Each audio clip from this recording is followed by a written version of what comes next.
Hi, everyone. This is Svava Brooks. I'm so happy you are joining us for Take Your Power Back Summit. I want to tell you just a little bit about myself. See, I've been on my healing journey for over 20 years now, and I am so happy and I love to support other survivors. I love to help them learn how to thrive, live, and succeed after childhood trauma because I know we can do it.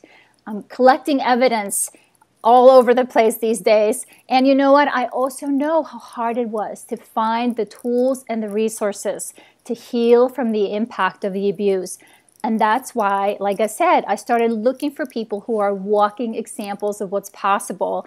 And I'm very excited to introduce you to my guest today because she is one of those. She's a thriver, professional, expert on really how to take your past and turning it into what's the word you use? Not just, your platform, but your gold mine, like your source of love and your power. And so I'm so grateful you're here with us today, Antiqua. I'm going to tell our audience a little more about you before I let you have your chance. But Antiqua, Lisha is a visibility coach. I'm curious to learn more about what that is, but she's also a founder and CEO of Your Own University, a business where women help women live powerfully.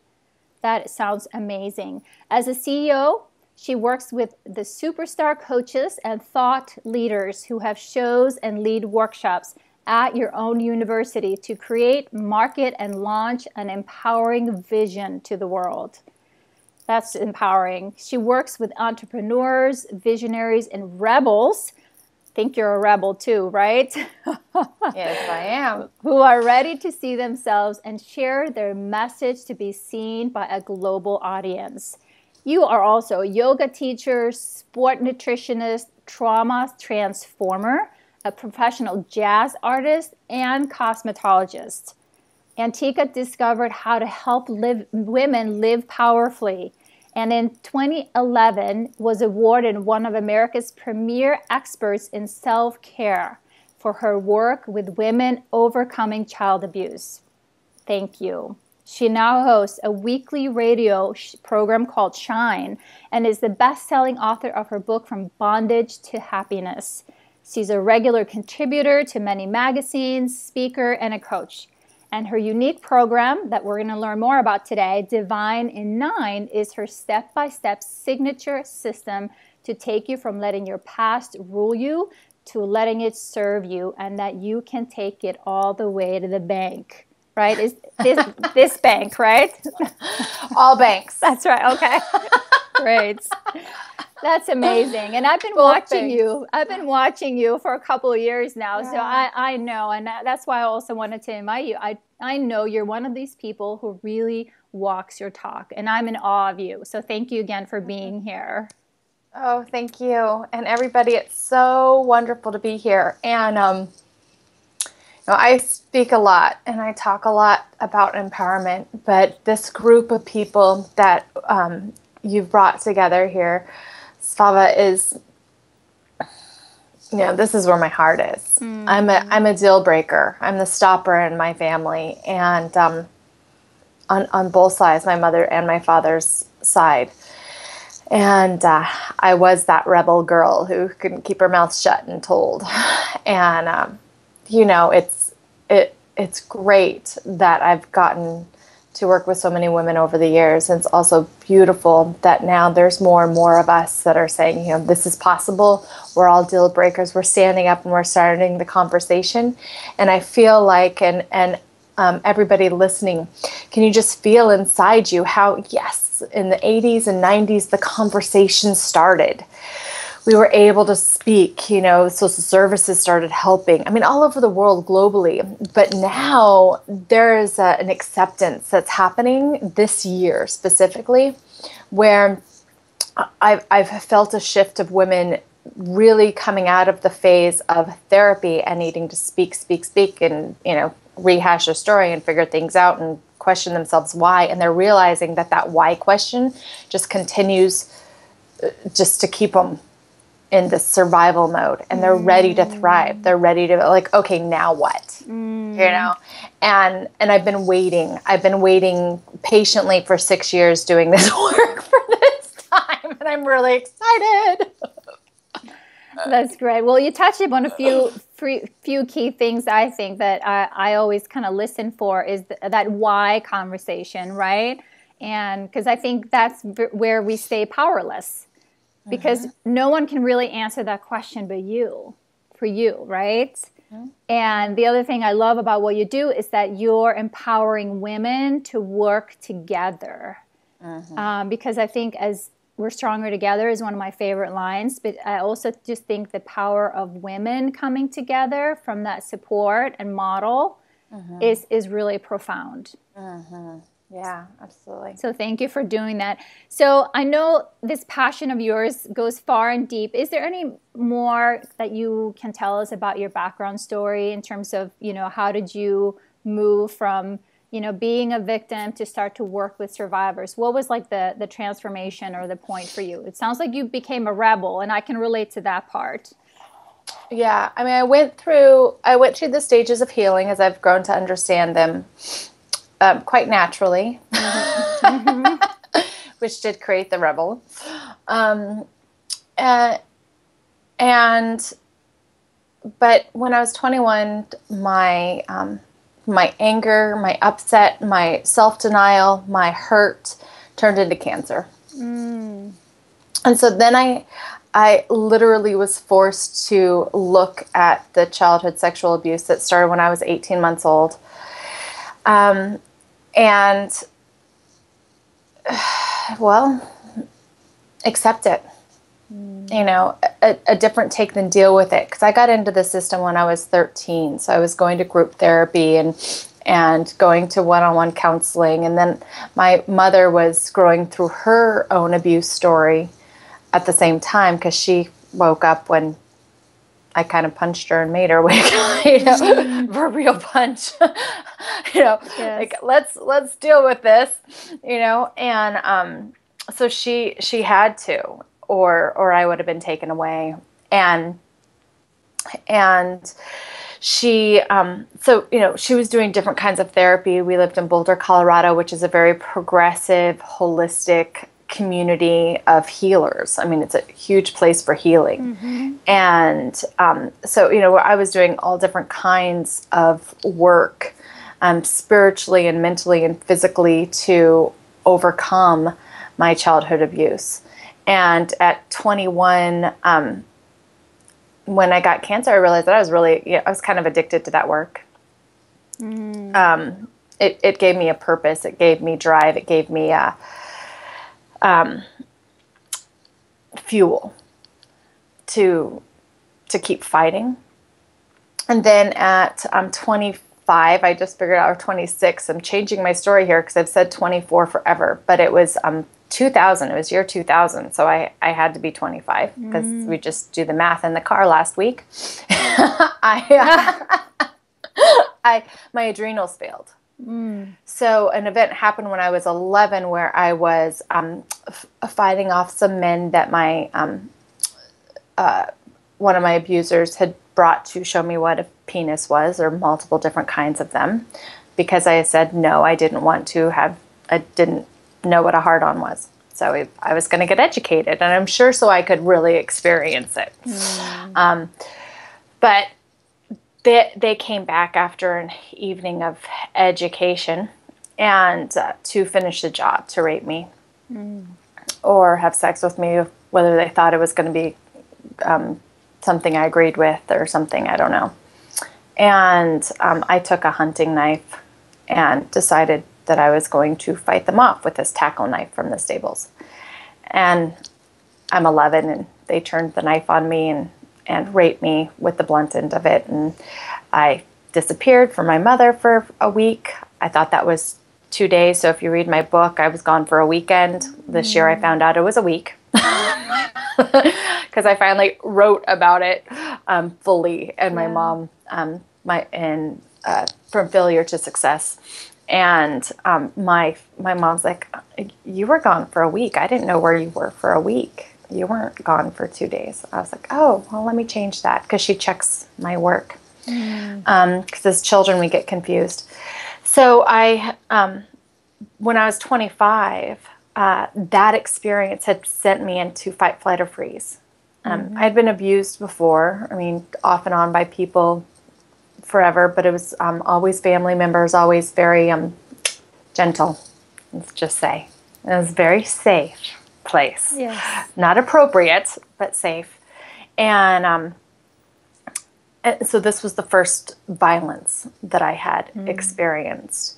And I left my body. I wasn't around in that way. I should say sexual violence because I was beat every night, but that's a different story. And I started fighting. I really felt until literally last year that I should have won, like that I was capable of winning that fight. And so when I was 24, my adrenals finally failed. My thyroid kicked off. My hypothalamus left. My pituitary gland kicked the bucket. I gained weight, couldn't walk up a flight of steps. I was exhausted. And so that brought me to another level of healing, the sexual abuse and trying to learn how to behave and how to not fight. At 33, I had another big epiphany when my CNS disease was revealed in a bigger way, and people explained what all of gluten is, and a veil lifted, and I started to really understand all the therapies I had gone through, and they started to be able to integrate into my body because I cleaned up my diet. And like I said, last year, I finally burnt that knife that literally was in my office because my mom found it in the field and brought it to my dad, and I took it from my dad, and anyway, that's part of the story. But I kept it like a banky, like a little girl's blanket. Yes. And I would carry it around with me. And last year I was doing work on releasing some weight as I was walking through a divorce. And my girlfriend, she's like, where is that knife? Because it came up again. It always came up, in any kind of work. It's always was right there. And yes. Like, well, where is it? I'm like, well, it's right here. She's like, what? It's in your office? I'm like, yeah. And she's like, can you throw it away? And I freaked. So then I put it in the living room over here, the sunroom, and then it went into my car. I mean, it was like 3 months before I was like, okay, I'm ready. And last February, my then husband and I and my kids went down and we burnt it, and then it didn't burn because it's metal. So we went to the cook inlet and we threw it in the bottom of the cook inlet so it never could touch anybody again. And I quit fighting, like on almost every level. I mean, like it just doesn't happen. It totally transforms. So the walk and the journey has been beautiful for me, and I've been teaching this stuff for literally 20 years in one fashion or another, working my own programs for 8. So the journey just continues to open up. I don't know, no matter what, if we ever get to a place where it's like, it didn't happen. I mean, we want that, but it did happen. So coming to a place of self-acceptance that this was your life and you're going to live it. And when it comes up, what fuels can you get? Because for me, I just learned that some wars you can't win. There's a saying, right? Pick your battles. Right. Right. And I had been holding that, literal and figurative knife saying, I'm never going to let this go. I'm never, ever going to let them hurt me again. I'm never going to lose my knife again. And, and just like forever, yes. I was constantly on the defensive, even though I was healthy in my physical body and loving my physical body a year ago to an extent that was much deeper and greater than I ever had. Yes. I still had that reaction, just a year ago. And now things are really even more free. Yes. And I was free then. So you ask, like, where does it all come from? When does it end? And this big old why? Like, I don't know. Now I'm like, what came up for me the other day, I was working with people because I love coaches and, this is what I do. So I walk my talk, like you said, and I was working with somebody and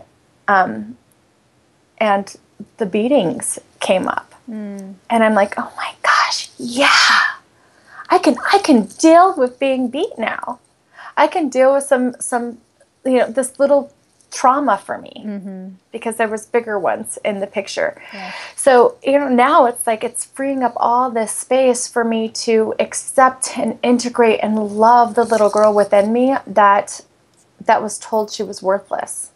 Yes. And that she was less than because I'm white. That's right. I'm a honky, and my dad was not. Not that has anything to do with it, but he was hurt by his white people. I see. And so he had, his own wounds. Yes.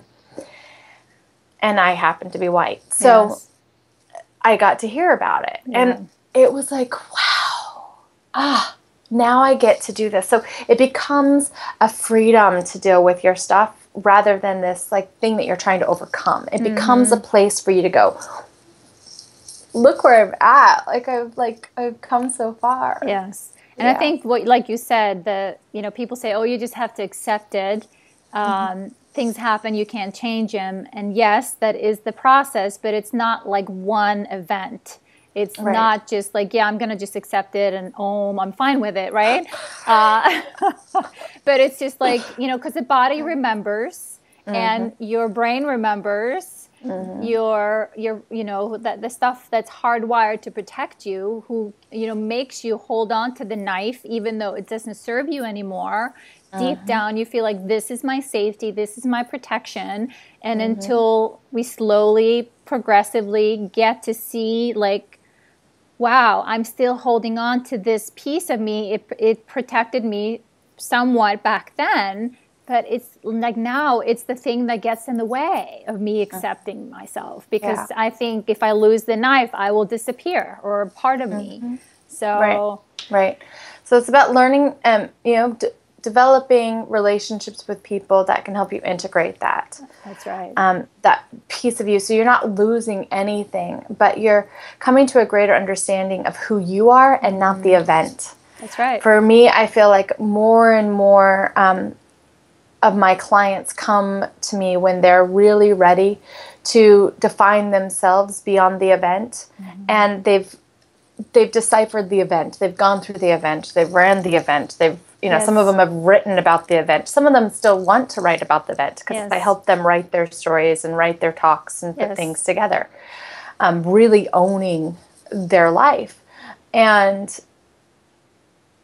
at the same time, it's like this rite of passage that we go through when we own our event, we talk about it, we share about it, and then it's like, just...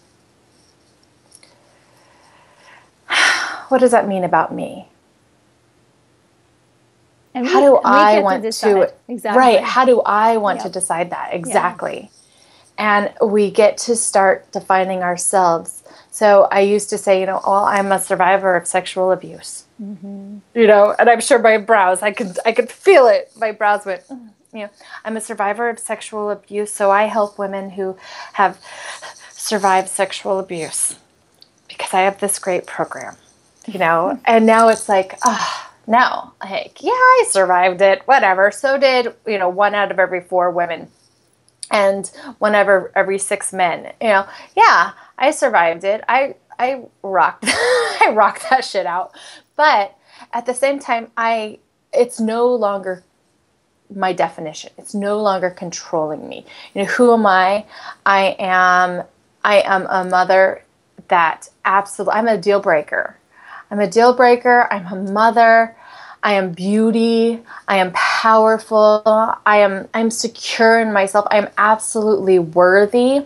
And I know that I'm worthy and I'm strong, not in the sense of like I'm strong, I'm an overcomer, but I'm strong internally because, I overcame that and they don't define me. That story doesn't define me anymore. I can tell my story here and it doesn't like make me bubble up. I remember the first summit we did together.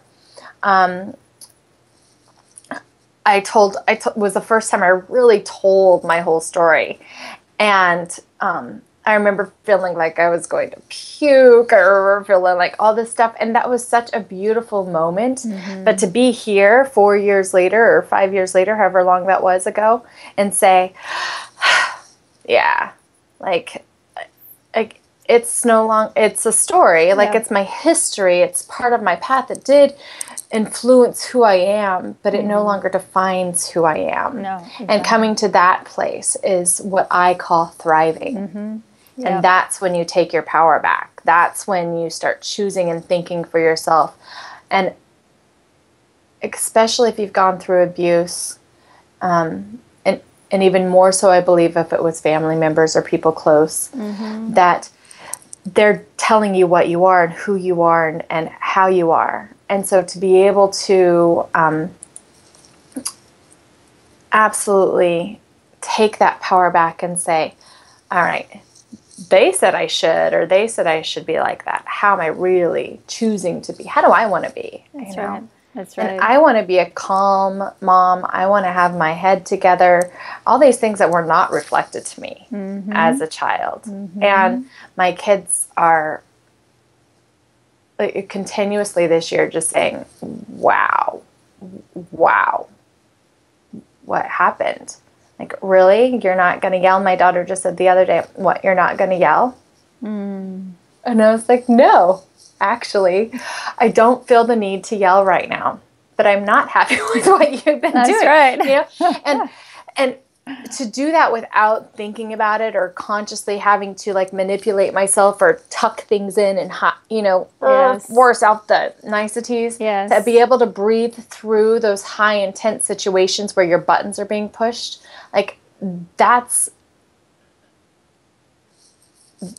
something that's incredible. And if I was still holding the knife, if I was still having to defend myself, that wouldn't happen. And I'm still learning how to react without thinking I have to defend myself. That's my lesson this year. Yeah. So it's progressive. It is. And it sounds like, I love how you create such visuals. I learn in pictures, and I think we all do, but I'm right there with you and seeing like the script that you were given. You didn't have any models of how to parent, and that's definitely something I relate to. I'm like, wait a minute, how do I do this? I certainly don't want to be parenting how I was parented.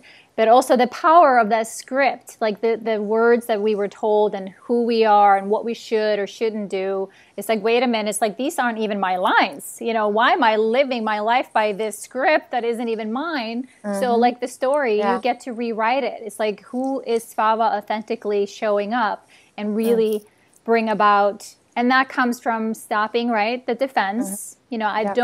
I'm not there anymore. This is not happening. I'm a grown woman. I'm a loving person. But that shift, that acceptance, and that really allowing you to unfold is a process. And we fight it, kicking and screaming sometimes. And then at some point, like, I'm just going to sit back and see what happens. Yeah, just absolutely. allow it. I think most kids go through it about 18 to 24, from what I understand, just studying, where they define themselves. How do I want to take care of my body? Is it important? Is it not important? How do I want to relate to my body? How do I want to relate to my mind? Is my mind going to work for me, or am I going to go with everybody else's shoulds and everything? That's right. Who am I? Do I want to be happy? Do I want to be sad? These are like the 6 stages of self that we define through Divine in 9. And how do I want to show up in relationships? How do I want to show up in my business and at work and no matter what you're doing? And how do I relate to the divine and God, and as a child of God? How does that look for me? Outside of all of the indoctrinations that we have. And when you take that power back and, up here I have confident, graceful, loving, compassionate, uplifting, God-led, saintly, trustworthy. Like, that's me. That's my core right there. And I have it written down places because years ago I needed to remember it. Okay. And then you can test yourself. And then when Joe's upset because you changed your personality to something that fits you instead of something that fits him, I'm just using Joe as a random name. Yes. It's okay. because you know you're taking your power back. So in Divine in Nine, we look through this exploration and reconnect you to you. Because as children of sexual abuse or abuse in childhood, trauma, you know, our bodies and our minds are so wonderful that they kick out our soul. That's right. And it's like hanging on to a thread. And so you get to re-embody yourself from the place of self. And your soul gets to do what it's supposed to do, which is run your mind and your body, which makes life and emotion and handling all of these triggers so much easier. I mean, I had panic attacks to the point where I'd walk into a room and like Back to the Future would be playing, or Planet of the Cave Bear, the two movies I got to watch on repeat the week I was healing. And I would start puking, like immediately, wherever it was. Like I'd have to run to the bathroom. It didn't matter how many years had passed. I'd just start vomiting. There was no choice.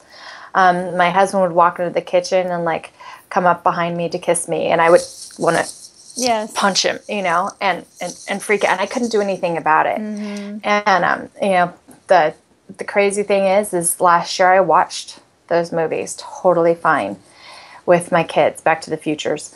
And with my new love, he was in the kitchen like kissing my neck, and I was like, oh, huh? What? Whoa. How are you doing that? You know, like, this is not allowed. Like, I don't want to kill you. Yes. Like, this is pretty amazing. And so when you're in body and you know who you are from your own power places, especially in and around the 6 major facets that you control in your life, which we teach at your own university, but you know, for people wanting to take back their story and own their life in this capacity, I teach privately through Divine in Nine. We the triggers, the flashbacks, the panic attacks, the autoimmune diseases, all the stuff that happens because we're on high alert all the time and have to be. It's survival, right? Yeah. You're surviving. Yeah. Thank God we survived. Thank goodness we're like surviving mechanisms, but we're not here to survive. I remember at 19 sitting in a coffee shop deciding I'm a survivor, and it being like the coolest thing because I was a survivor. Yes. And now at 40, I'm like, oh man, I am so happy I'm no longer a survivor. I'm happy I survived. I'm happy I'm not a victim. Like, I'm happy that I did all of that stuff. But I'm so happy I don't stand in that survival mechanism with my panic attacks and my flashbacks and my, you know, autoimmune diseases and my cancer and, you know, everything else that happens when you literally live out of your body or tucked really deeply inside. Yeah. Well, I'm sitting here nodding because I can relate, and I know the place you're talking about, and I'm so excited that you have found a program and a way to show people out of that. That is a way, because I think that's what a lot of people fear the most. It's like, why do I even try? Because people keep talking about how horrible it is and how bad it was, and your life is, you know, you, right? But no one talks about the journey out. And that's why you're here on my program today, Antiqua, because people need to know that if you can do it, if I can do it, that others can do it too. Yeah. And more people are coming up they've documented the way that worked for them, and that we have to be willing, right? We have to be intentional, and sometimes trust. And it's very good to find someone who's been through there. So it's hard to trust people closest to you. I mean, trust, it's such a loaded term, right? But if you can at least hand over some trust to the ones who've gone before you, and who better than someone who has been in your shoes that can say and look into your heart and say, I understand. Trust me, I didn't want to do this either. I wanted to run out and never turn back. But it was worth it. And I'm here today to tell you, I'm going to hold that space until you're ready. So beautiful. But I have a couple of questions for you because I know you do the coaching, but I also want to help people understand what's the difference between therapy and coaching. And I mean, coaching is such a growing industry, so to speak. And I think there's a great place for it. But also, I send people to therapy when it's clear to me, if this is out of my scope, I can't help you. You need, professional help. But what do you guide people with in terms of the difference? Well, I believe that both are professional help. Yes. If you find the right person. Therapy deals with the past. So if you're in a place on your journey, which we all need to go through, where you haven't yet really looked at what happened and how it happened and been able to give voice to what happened to you and reignite the feelings. Yeah, it means a safe place to be mad, a safe place to feel sad, a safe place to be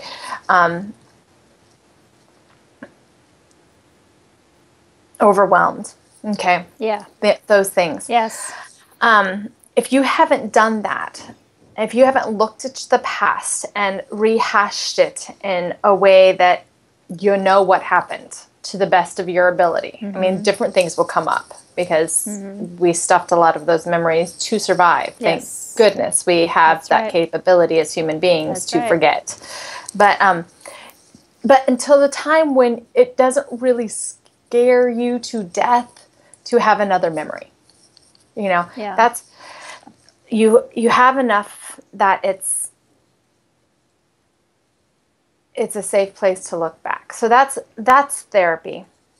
Okay. That's also where if you need, you go to your psychiatrist to get pills and medication and stuff to help you cope and deal.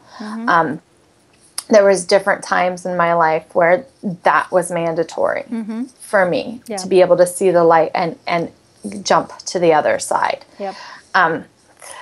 So if you go to a naturopath that's going to do herbs and stuff like that, whatever works best for you, but sometimes we need that support. Yep. Okay. And that can be subscribed by your doctor and your therapist. Now, I'm kind of a midway person, but I do coaching. And what coaching is we look at the future. So we help you take the power back from the past and plan for the future and give you tools to cope with, deal with, transforming and transitioning from the old way of being you to the way that you desire to be and help you figure that out. So we help you to define yourself or define your business. I mean, there's a bazillion different coaches, and the industry is huge and there's a coach for everything. I just happen to work mainly with women, a few men that have gone through abuse or childhood trauma that want to own their story, define themselves, and then if they choose to, walk into doing what we're doing. Yes. Which is sharing their story in one capacity or another, or teaching their genius, whatever they learned. Maybe their family went through a horrible bankruptcy and now they teach about money. Yes. So it can be many different things, but that's looking forward. That's the forward stepping. That is the difference between therapy and coaching. So if you're done looking deeply into the past and like deciphering it and ready to work into the future, then a coach would be a really beautiful thing, and the price point's about the same. The thing that I do in Divine in 9, not only is it a online program, you get to know your body, your mind. We're going through those 6 aspects of yourself and integrating yourself back into. I do a lot of healing and trauma therapy, and it is much different than going through your story. I don't listen to my clients' stories that much. Like we go over, this is the memory, excellent. How can we transform that? So within my book, From Bondage to Happiness, which you can get on Kindle, we talk about the change of perspective and how important it is to change your perspective. And oftentimes, especially we've been in a controlling environment and weren't taught as children how to be in control ourselves, because that control was literally taken away from us. Yes. And we were dictated and mandated and manipulated. That becomes our how-to. That's right. So it's not your fault.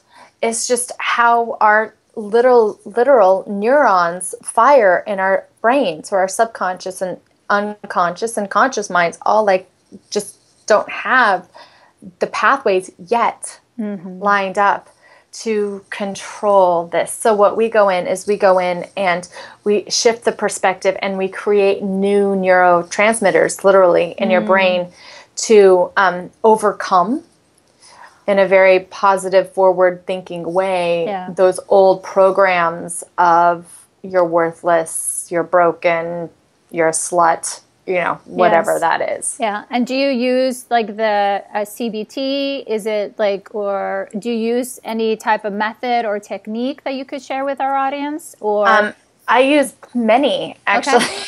Okay. Yeah. I use certain EFT mantras and affirmations. Sometimes I send people to acupuncturists. I like have them reach out for more support that we kind of diagnose there. But mainly for me, God has shown me over the years, what happened to me when I was 13 is this man, Al, kissed me. I think I changed his name in the book, but there it goes. And at the stables, and I knew it was coming next because, well, it wasn't my first rodeo. Yes. And I ran out into the field and I was crying, and Jesus appeared in front of me and said, go home and tell. And I told for years. And I went home, and within a week, my whole life shifted and changed.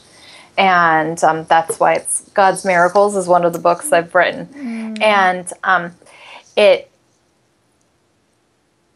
for that, somehow it developed this trauma transformer ability, and it just started happening with girls at school. I mean, this has been my life since 7th grade, so in about that same age, right after that, I started working with a woman called Joy Ballas Beeson, and she did this heart-centered meditation. And so now I lead people into their heart and their heart-centered meditation. And we work with the angels and God, and I work with all faiths. God has made me bilingual when it comes to faiths, luckily. But I work with the Father, Son, and Holy Spirit personally. And I don't really understand how it works because it's God's deal. But things are just lifted. Yes. And I've done it long enough now with people that they'll see something and I'll know where God's leading them. And it's really your own journey with me. I don't guide it or do anything. And that's been the fastest method. And that's what we do in private coaching.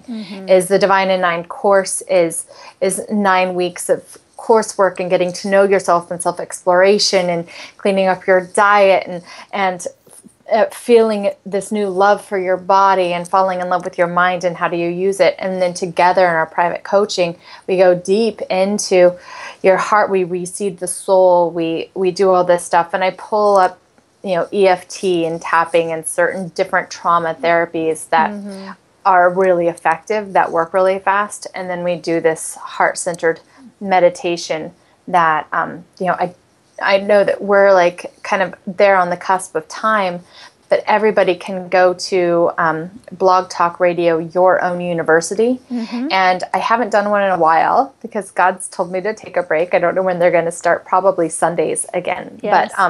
But I did a whole bunch of hugs. That's what they're called. Oh, great. And you can listen to all the replays and just start that integration. And, I did them every day for almost a year. So there's a ton there. And they're all my hugs programs. So. Wow. Well, and I really appreciate you sharing this. And I hope our audience will go visit and listen to your blogs and all the value that you offer there. But I also wanted to just to mention, because it sounds like you're a believer that it doesn't have to take you forever to shift, right? Because I think that's another big fear that we have about, oh my goodness, I'm going to be in therapy for the rest of my life. right? Yeah. So how long do you work with people? I mean, I've had 9 experience. weeks. Okay. Thank 9 you. weeks to 6 months. 9 weeks to 6 months. It really depends. Like, I have one woman who hasn't left her room, hasn't left her house in forever. Well, now she has. But, so we did 9 weeks, and we're doing 9 weeks again. And we'll do, and it's just creating that value. So it depends where you're at in your journey. I mean, she was definitely ready to be over this, but it had been 15 years. Wow. And it's just a place of love. So it's really where you are and how much support that you desire. But I start working with people for 9 weeks at a time. That 63-day period feels really, really good. It works. Yeah. And then if you need more and you know that, or it just is working really well, then people say, okay, let's do the 6-month program, because you save some money if you do 6 months, rather than the 9 weeks. Yeah. Well, and I'm sure, like, I can relate to, I mean, I went through a process or a book or a program on a particular, issue, or focusing on this part of who I am. And then I'm like, wait a minute, I'm going to go back. And then working on a deeper level or on a different issue that was getting in the way of my life somewhere. And so maybe you have that. People come back through and then like, wait a minute, this clicked last time, but I think this could help on this side too. Yeah, absolutely. So. And we do those layers. But what it turns out to be most of the time is it becomes really fun. Like I was saying at the beginning, like now I get to deal with, getting my butt beat, which sounds horrible if you think about it. But for what I've been trying to process for the last 20 years, that's like, like I am like there. I get to deal with this like little stuff, and it becomes fun. So then working with my coaches, it's more like, okay, now how do I really effectively move through this? And how do I get to what I want the fastest? Because as soon as you figure out what you really do desire, and when you're a kid of abuse, like to desire something, no, like you have to earn it. You have to do it, like blah, blah, blah, blah, blah. Let's like, the story is the story, right? Yeah. Like to just be able to receive. So then we go into how do you receive? How do you tap into your desires? So that, that's the first part, is kind of coming back into your own, deciding who you are, owning your story and what you want to do with it. And then the next, part of the 3 months, 6 months total is really, how do you desire to be? What do you desire to do? How can you receive as a woman? Because if you're going to receive that, why would you want to receive it? So we're like, no. And so we stay poor, literally. We stay broken. We stay poor. We stay needy. Yes. Because that's love. So how do you receive? How is it okay? And, it really, a couple of my clients right now we're really getting into orgasm, which is hilarious. I'm like, really? But to me, it's like, I finally got here. Like I'm at it. Like this is the coolest, because now I can teach about how to have one. A couple years ago, I was like, will I ever? 10 years ago, well, it's not even possible. And it's so common for us.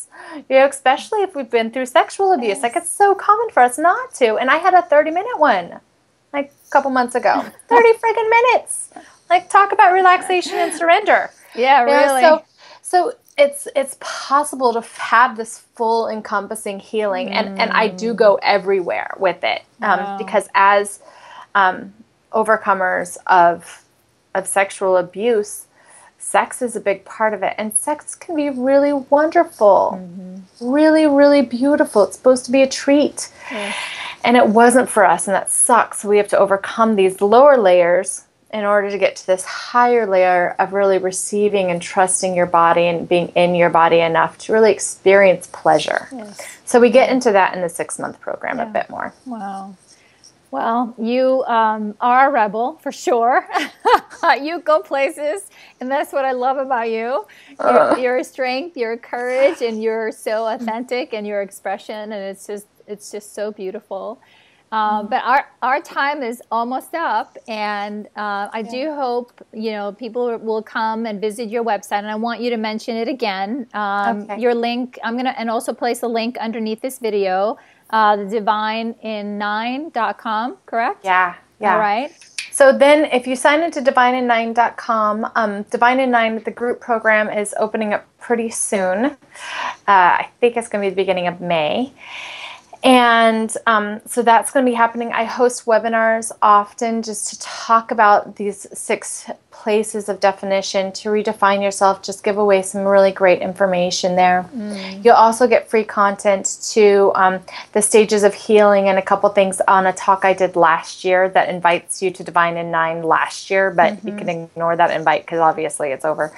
But it was still really great content. I got a lot of great feedback from it. So I'm sharing that with everybody. Again, it's just a replay. Okay. So when you opt in there, you're just going to get all of that. It's also just calling the women together that are ready to stand together against abuse and show the possibility of what it feels like and looks like to be a fully embodied woman who has experienced what we've experienced. Because the more of us that are able to stand where we are, golly, the little girls, the whole world, it's just, they're going to say, see, it's not a dictatorship. It can't dictate me. It just can't dictate me. And we'll cut those cords together. And it is one person at a time, but it's also much more. And within the group program, you'll find out more. If you want to work with me privately, you'll also get a direct access to 30 minutes with me to discover if this Divine in Nine program of private coaching is something that you're ready for, something that really speaks to you. And I accept clients as I can, as my calendar allows me to. Yes, that's so wonderful. Well, thank you so much. As a fellow survivor thriver, we were sitting here together crying before we started our recording. We were just like, oh my goodness, I love you. Thank you for everything that you're doing. It's like when you find someone that's working so hard and giving so much because we care about people and we want them to know what's possible. That's why I'm doing this summit. And so I cannot thank you enough for the wealth of information that you're sharing and just this empowered role model that you are for the thousands and hundreds of thousands and the millions of women that are out there searching. Like, I know there's something out there that's showing me the way. And I think the good news, I think you're probably feeling it too, like on a big level, on a big scale, we are finding each other. Yeah. And we're uniting and standing up together. And then we're including our men because they need to be a part of this conversation. Oh, yeah, so, absolutely. Yeah. Yeah. That's another thing we deal with a little bit in Divine in Nine is, understanding a real man, good man, and allowing ourselves to have that appreciation. Yeah. Because if you've been hurt by them, then it's something you have to build. That's right. Synapses you have to create. Yeah, anyway, and I wouldn't be here without my man. I just wanted to say. So that's why I'm a big advocate for good men, because I have one in my life and I know there are more like him out there. So, but thank you again, Antiqua, for all your work. It's been a pleasure. Thank you. Thank you for listening. Thank you for being a part of this summit. And you have this. You have the right. Give yourself the right. I give you the right to live, to thrive, to be more than your story, but to own it at the same time. Beautiful. Perfect way to end. Thank you.